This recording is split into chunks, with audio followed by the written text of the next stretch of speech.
Messages, of course, about abiding in Christ, prayer. They're going back and forth between that and are trying to go back to some biblical doctrines from time to time. I said all that to tell you this: that's not what we're doing today. A lot of times, sometimes, I guess that's okay to say that.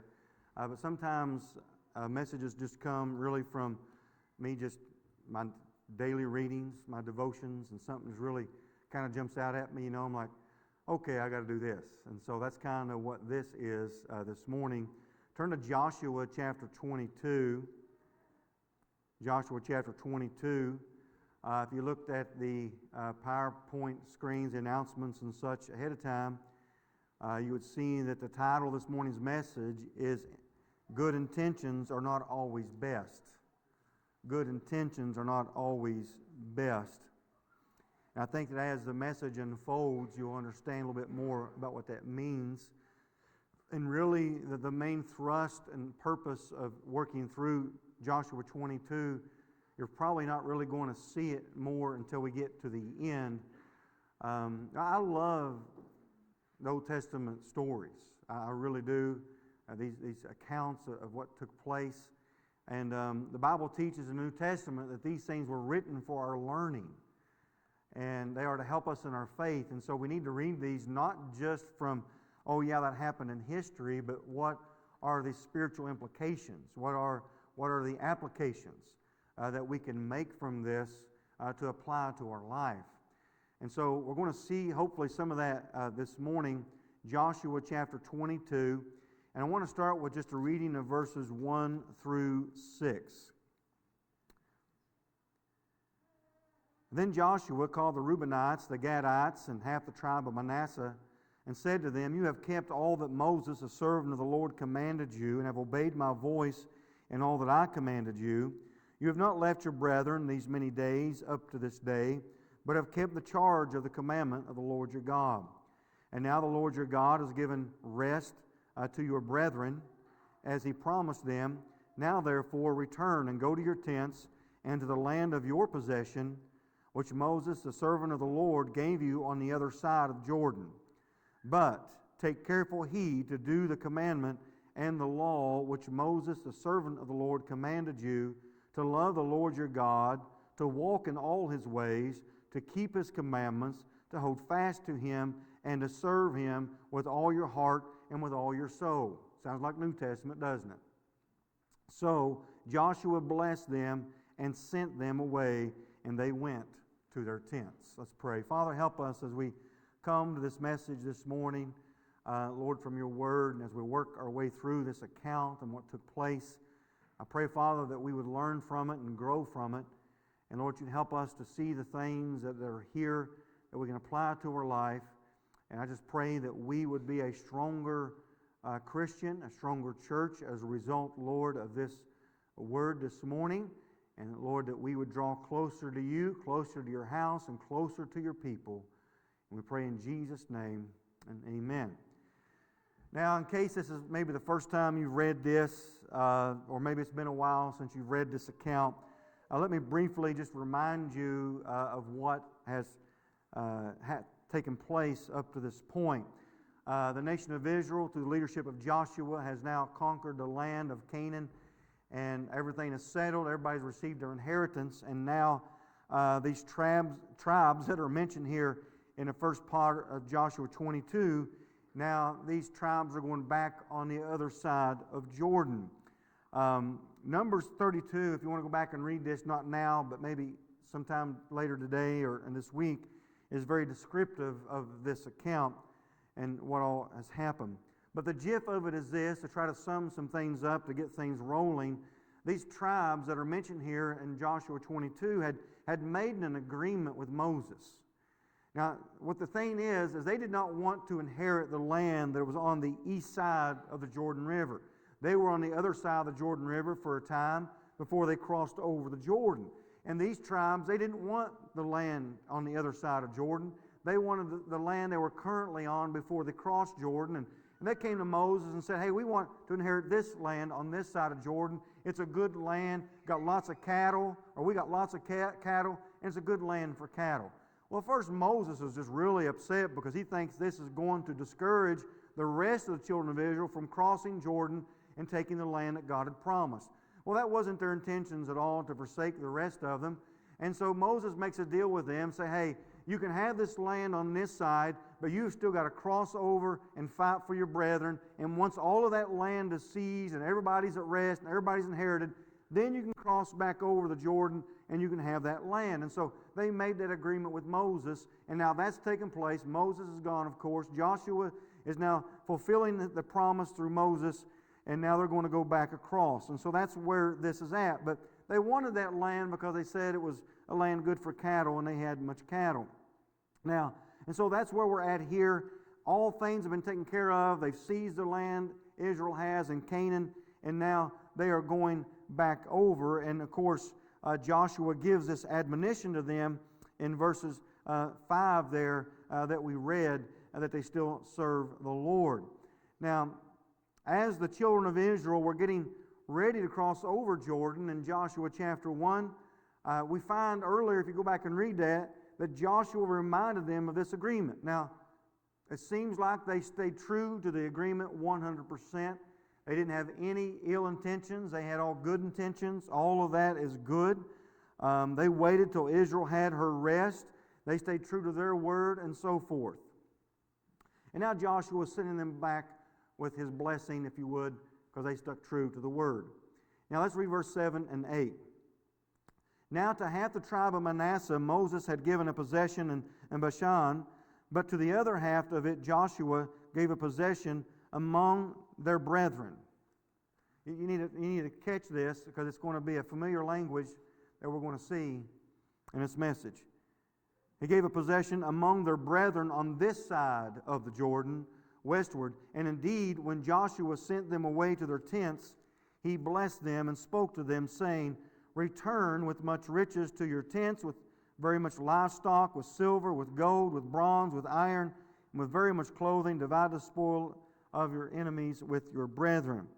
And so now half of this tribe was going back to the one side of Jordan, and the other half was staying on the east side. It says one half Moses gave them Bashan, which was on the west side of Jordan, which they agreed to, and the other half was on the other side of the west side, you could say. But notice the language there. He says how the east side of the land is described as among their brethren. So I just want to take note that the inheritance that the 2.5 tribes wanted was not among their brethren. Now, commentators, if you go back and study this out, and Bible scholars differ on the issue or whether or not it was best for these tribes to ask for their inheritance on the other side of Jordan. And it can be debated, and we're never really going to come up with an answer for sure, I do not think. But it is not condemned at all in the Scriptures. But one thing seems to be certain, that when you look at the whole context and follow this story out, everything that takes place, that there seems to be a lot of contention that has arisen between these 2.5 tribes that wanted on the other side of Jordan and the rest of the nation of Israel. Now, I believe without a doubt that there's no intention of rebellion. There's no malice between these tribes on one side of Jordan and the rest of Israel. It's not there at all. At the same time, I still don't think it was a very wise decision. I think choosing a land just because it's good for cattle was a bad decision. Now, we find here that they go back, and we don't have time to bring out everything in this passage because we want to get to the main purpose of all of this. But in verse 9, we find that they go back. So the children of Reuben, the children of Gad, and half the tribe of Manasseh returned, and notice what it says, and departed from the children of Israel at Shiloh, which is in the land of Canaan, to go to the country of Gilead, to the land of their possession, which they had obtained according to the word of the Lord by the hand of Moses. And so, no, it was not rebellion, and they wanted that land, and God gave it through Moses as they asked for it. But the language is they departed from the children of Israel in the land of Canaan. Canaan was the promised land. not the land of Gilead. I believe they chose the lesser. I believe that they did have two choices there, but they chose the lesser. They chose the land of Gilead rather than some of the land of Canaan from the children of Israel. But yet God allowed it, didn't He? God allowed it. Well, let's read on here. Now this say, well, what's the point of all this? We're going to get to the point eventually. Just hang with me, but you need to see this story unfold. Verse 10, here's what happens. And when they came to the region of the Jordan, which is in the land of Canaan, the children of Reuben, the children of Gad, that's these tribes, and half the tribe of Manasseh, built an altar there by the Jordan, a great impressive altar.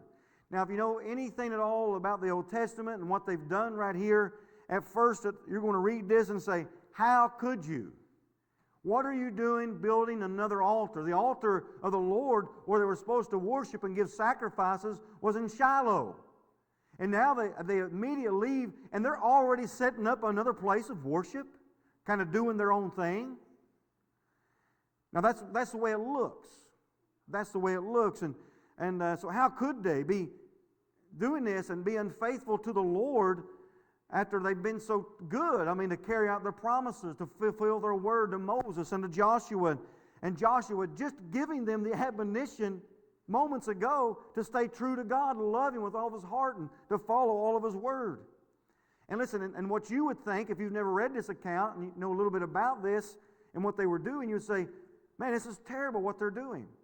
And that's exactly what the rest of the nation of Israel thought too.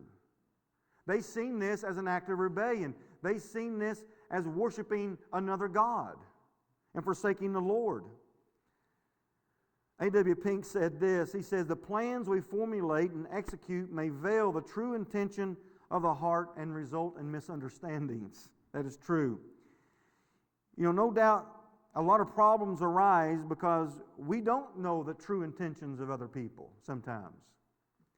Sometimes it can look like one thing, but it's another. And so we got to be very careful. At first you read this, you think, man, they are in rebellion. There's some malice here. They're going against God. But that's not what they're doing. That's not what they're doing. Now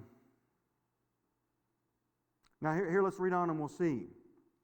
So they built this altar, and why is it so bad? Because there was only one altar that was supposed to be built. Only one altar was supposed to be built. Only one altar was supposed to be sacrificed, symbolic of the one way to approach God, the one way of worshiping God. And for us today, that's of course Jesus Christ. Listen, in our world, our culture, let me tell you what, they want to build up another altar. They want to build up another Jesus. And we see it everywhere. We must stay true to the one and true living God, the one according to the Word of God. Israel is right to be upset. It's another altar. And we have a right to be upset when we see another Jesus being promoted in our culture. But we don't always know the intentions of why people do things, do we? Though we may not agree. But let's move on here. Here's what happens. We find here in verse 11 that the children of Israel respond as you would suspect, the rest of them. Now the children of Israel heard someone say, behold, the children of Reuben, the children of Gad, and half the tribe of Manasseh have built an altar on the frontier of the land of Canaan in the region of the Jordan on the children of Israel's side. He said, they have built another altar over here. Another altar, and they are upset. And so here's what happens, verse 12. And when the children of Israel heard of it, the whole congregation of the children of Israel gathered together at Shiloh to go to war against them. These were just fellow brethren in arms moments ago. And now, all of a sudden, they're going to be at war because these brethren of theirs have forsaken the true and living God, have now established another altar to worship God on that God did not command. And they're ready to go to war with them. Now, but before they do, if you read on, you find in verse 13, then the children of Israel sent Phinehas, the son of Eleazar, the priest of the children of Reuben, the children of Gad, and half the tribe of Manasseh into the land of Gilead, and with him 10 rulers, one ruler each from the chief house of every tribe of Israel, and each one was the head of the house of his father among the divisions of Israel. And so, okay, so they're ready for war, but they have this wise idea, right? That, hey, you know what, maybe we should talk about this first. I mean, right? You should always talk about stuff first, right? And so this was good that they were doing, and they were actually following the law by doing this. In Deuteronomy chapter 13, it says this in verse 12, if you hear someone in one of your cities, which the Lord your God gives you to dwell in, saying, corrupt men have gone out from among you and enticed the inhabitants of their cities, saying, let us go and serve other gods, which you have not known. Then you shall inquire, search out, and ask diligently, and if it is indeed true and certain that such abomination was committed among you, he says, you shall surely strike the inhabitants of that city with the edge of the sword, utterly destroying it, all that is in it, and all its livestock with the edge of the sword. And so the children of Israel, they're going to fulfill this commandment. They're saying, hey, they have erected another altar. They're going to worship another god. We have got to go. We've got to do what the Lord teaches us here. But, you know, the Word of God also taught them to inquire, to seek after. And so they're doing that.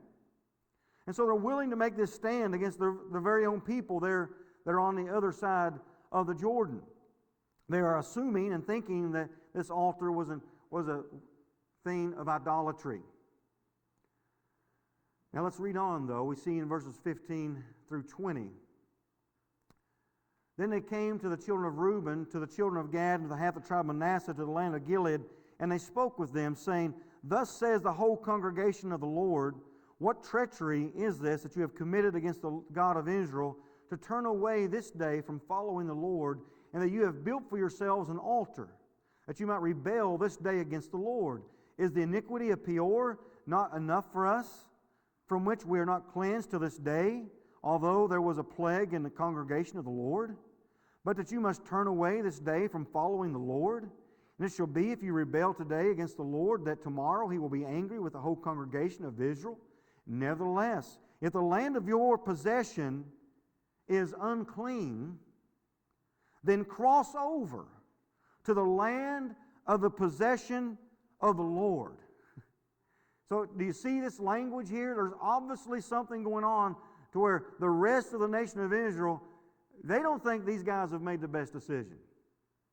They say, hey, if that land is no good, then cross over to the land of the possession of the Lord. Then they say, where the Lord's tabernacle stands, and take possession among us.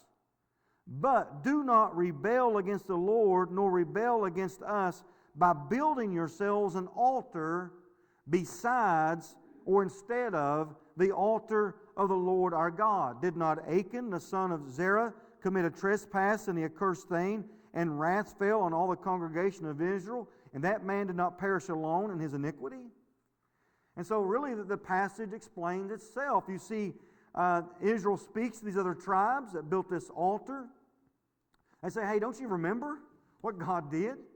I mean, God brought disease because of idolatry. And here you are, you're doing the same thing. God is going to wipe us out tomorrow if we don't take care of this thing quickly.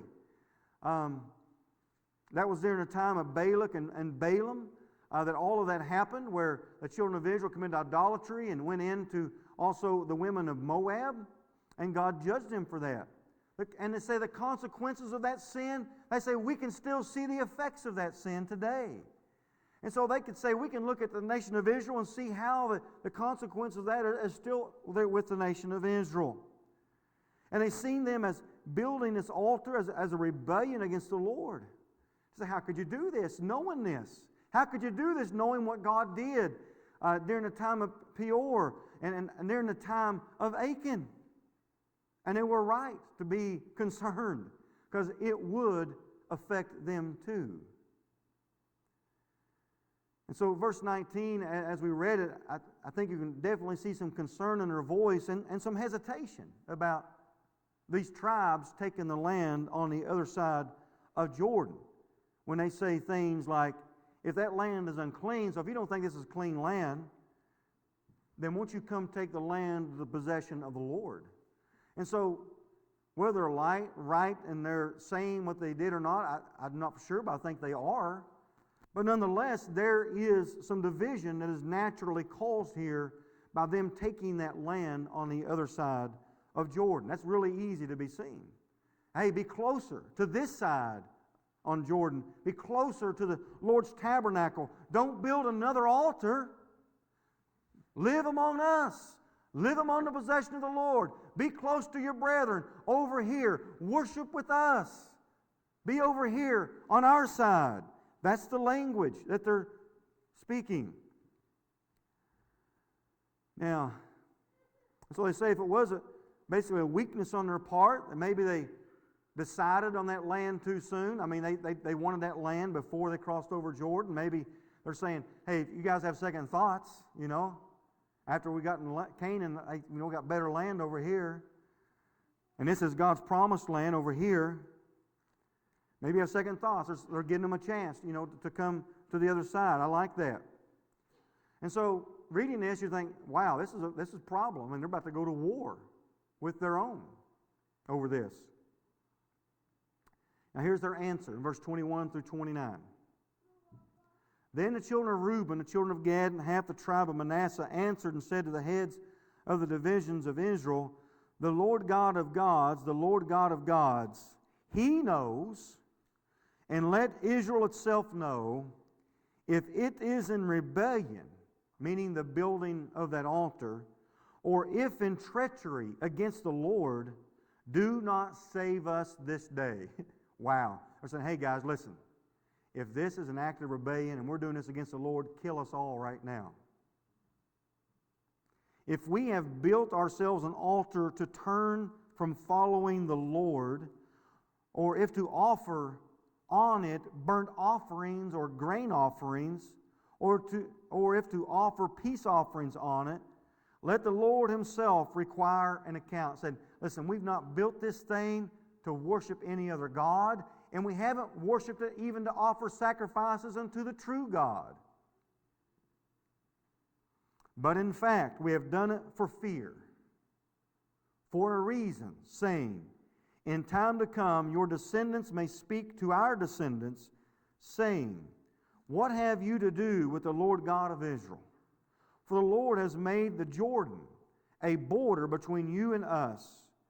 You children of Reuben and children of Gad, you have no part in the Lord. So you see where they're coming from. They're saying, listen, we're concerned that over a period of time, the nation of Israel on that side is going to look at us on the other side and say, we're not together. We're not one. We serve different gods. You have no part in the Lord. So your descendants would make our descendants cease fearing the Lord. So because your children will say to our children, we have no part in you, it will cause our children to go away from the Lord. Therefore we said, let us now prepare to build ourselves an altar, not for burnt offering, nor for sacrifice, but that it may be a witness between you and us and our generations after us, that we may perform the service of the Lord before Him with our burnt offerings, with our sacrifices, and with our peace offerings, that your descendants may not say to our descendants in time to come, you have no part in the Lord. They're not saying so they can put sacrifices on an altar, but when they go to Shiloh, when they do offer sacrifices to the Lord, their children wouldn't say to their children, you have no part in Israel.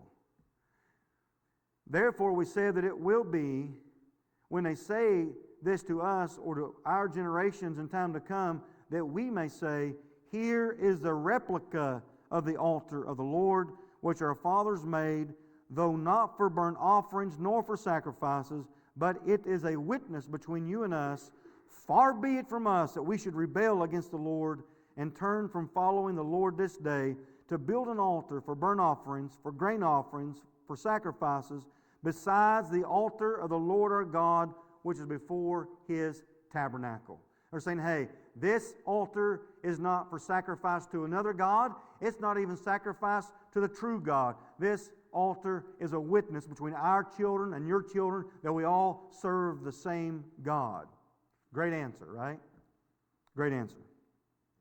And they acknowledged that the Lord was to be worshipped only in His tabernacle. Now, so they've clarified what was going on. Now, maybe, hindsight's always 20/20, right? Maybe it would have been best whenever Joshua gave them the leave and said, hey, go to the other side, if they would have addressed Joshua right then and said, hey, Joshua, listen, we're concerned about something here. We're concerned about the future and how this side of Israel and this side of Jordan is going to respond to the tribes on the other side, and we need to do something to show that we're one. Maybe build something to show that. Maybe hindsight's 20/20, they might look back and say, boy, we almost caused a war. But they didn't intend to. You know, I've been a minister long enough to see that sometimes some of the worst church conflicts oftentimes were not intended. Like, whoa, how did that happen? You know, when you look at what they did by wanting that land on the other side, by building this altar, there's no ill intentions, is there? It's not really an act of rebellion. They received a blessing from Joshua. But we're still left with the question, was it what was best for those tribes to settle on the other side of Jordan? It's a question scholars still try to answer. Was it best?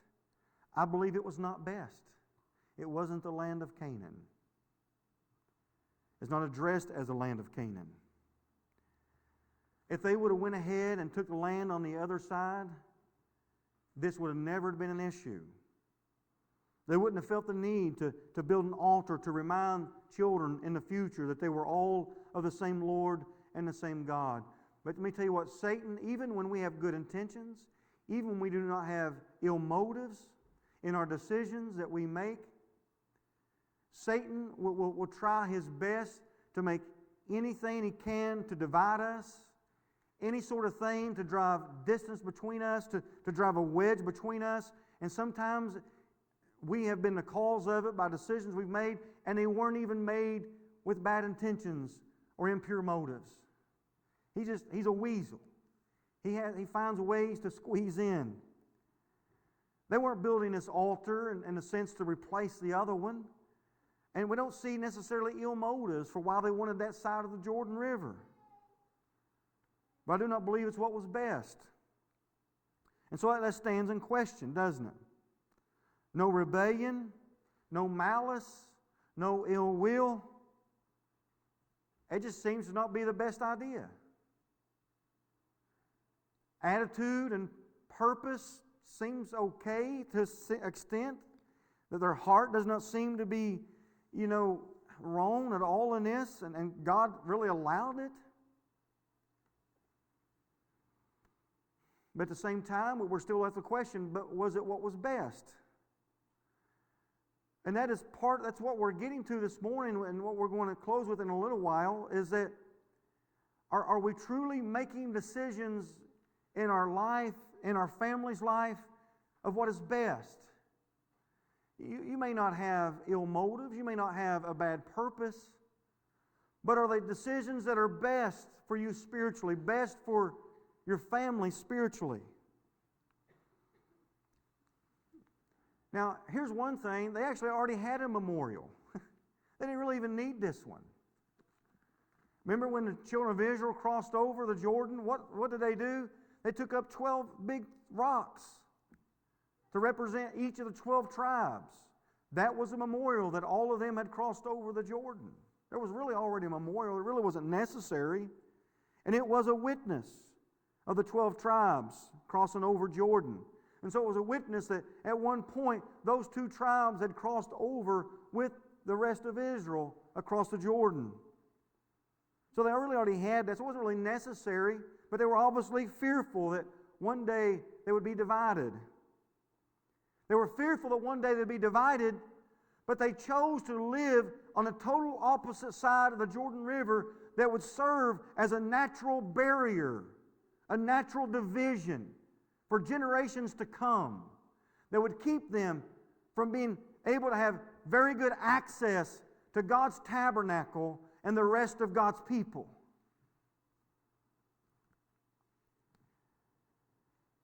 and would also make them more vulnerable to the enemies west of them. Turn to 1 Chronicles chapter 5. Here's what you do not see in this passage.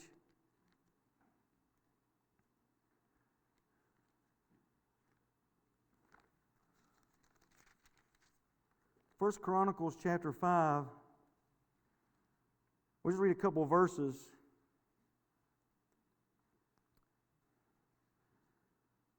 Well, it's really necessary to start with verse 23, I guess. So the children of the half-tribe of Manasseh dwelt in the land. Their numbers increased from Bashan to Baal-Hermon, that is, to Senir or Mount Hermon. These were the heads of their fathers' houses. Listen to their names there. It says they were mighty men of valor, famous men and heads of their fathers' houses. And in verse 25, and they were unfaithful to the God of their fathers, and played the harlot after the gods of the people of what? Of the land. Of what land? Whom God had destroyed before them. So the God of Israel stirred up the spirit of Pul, king of Assyria, that is Tiglath-Pileser, king of Assyria. He carried who? The Reubenites, the Gadites, and the half-tribe of Manasseh into captivity. Folks, they made themselves vulnerable by being on the other side of the Jordan to the gods that were on that side of Jordan. I do not believe it was the best decision. They did not have evil intentions. They didn't set out to say, we're going to forsake the Lord our God. They didn't set out to say, we're going to live in rebellion. They didn't set out to say, we're not with you, the rest of the people of God. But because that Jordan River divided them, it created a barrier between the nations there, or between the tribes. Though no ill intentions, though no ill will, though no impure motives, apparently.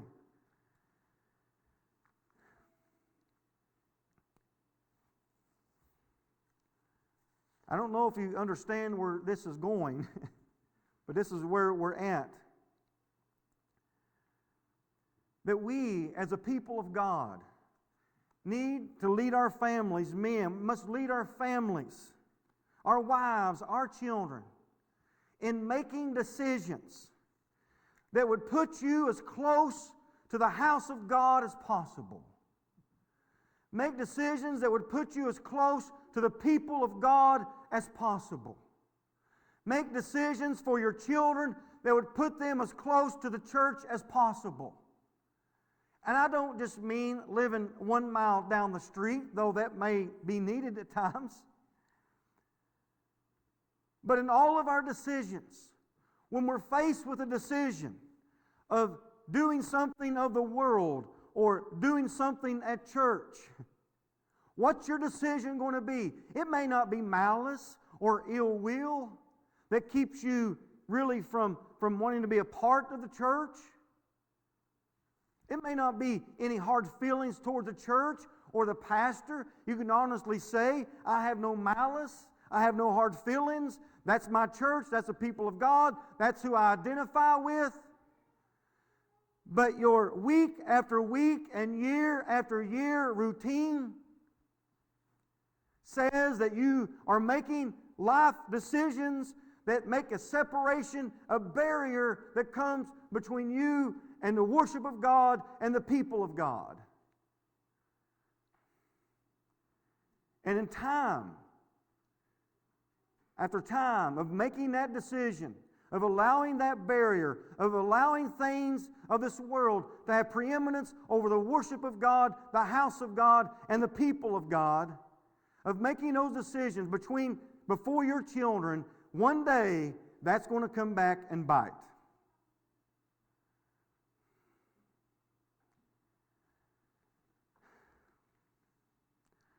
I pastor a lot of good people here. I love our church so much. And I believe you love your church. I believe that. But some of you are just making decisions that aren't putting the worship of God first, putting the house of God first, and the people of God first. And I warn you today, it's going to come back in a bad way. There's no ill will, there's no bad motives, there's not ill intent, but that kind of lifelong decisions and raising your family, raising your kids that way, it's not going to pay off good in the end. Now, I can't give you a promise that if you're faithful to God, His house, 3 times a week, all of these things, and you get involved in everything, boy, your kids are going to turn out perfect. I can't say that. I cannot say that.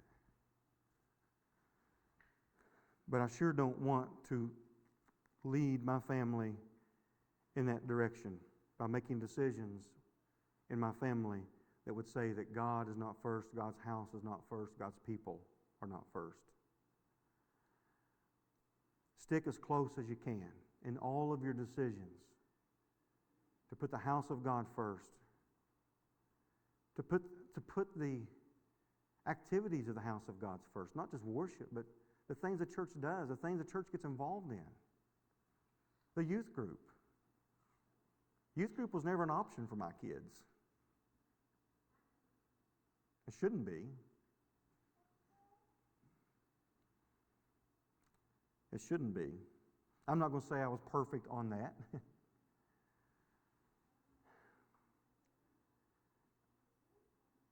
Church shouldn't be an option. It just shouldn't be an option.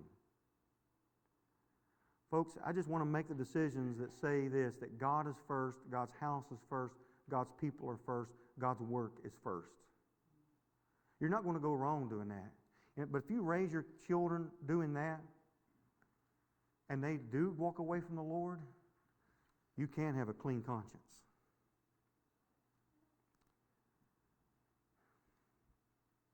Choose what is best spiritually.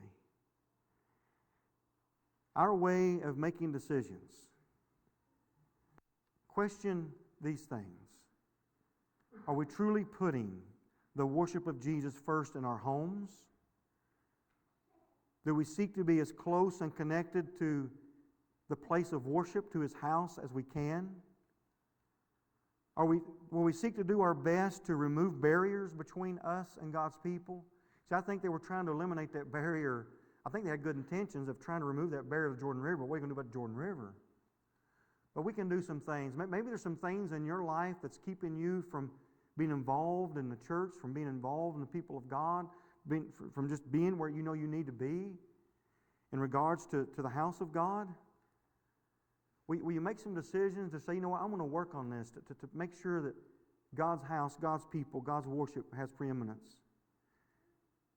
Men, ask ourselves, are we leading our families in that? To put Jesus first, worship first, His church first, His people first? If we don't, I believe this with all of my heart, that when we purposely make those decisions to not put those things first and preeminent in our life, I believe that we are making ourselves more vulnerable to the enemy. They were on the other side of Jordan. Because they had that barrier between them and the people of God and the place of worship, we find that they're one of the first ones that fall to the way of idolatry and the enemy. They didn't get there by impure motives or acts of rebellion. And that's what we have to realize, that sometimes we make decisions, and it's not that we're being mean, it's not that we have any malice or any ill will towards the church or the pastor or any at all. We love our church, we love our pastor, we love the people of God. And so it may not be a matter of ill will or ill motive, but if we're not having the things of Christ, the house of Christ, the people of Christ, if they're not what's first in our life, I believe that when we're not together, connected more, and you're on the outskirts, you're going to be more vulnerable to the world. Folks, I need the people of God more than ever, because I need you. I need God's house. I need His worship. I need the people of God. Why? Because I'm still a sinner saved by grace. Not because I'm not committed to Christ and His Word and to His house and to His people because I'm super spiritual. That's not it. That's because I need Him. I need His house. I need His people. I need the fellowship of the saints. I need to be plugged in. Well, you're the pastor. Listen, I wanted that long before I was ever pastor of any church. Folks, we need the people of God. We need God's house. We need each other. The enemy's all around us. The world is out there. Be as close connected in your family can be to God's house, God's people, God's work. You're not going to regret that, ever. Let's pray. Father in heaven, help us, Lord, I pray, to honor and to glorify you, to put you first in all things. In Jesus' name, amen. I'll keep the screen up, and we've already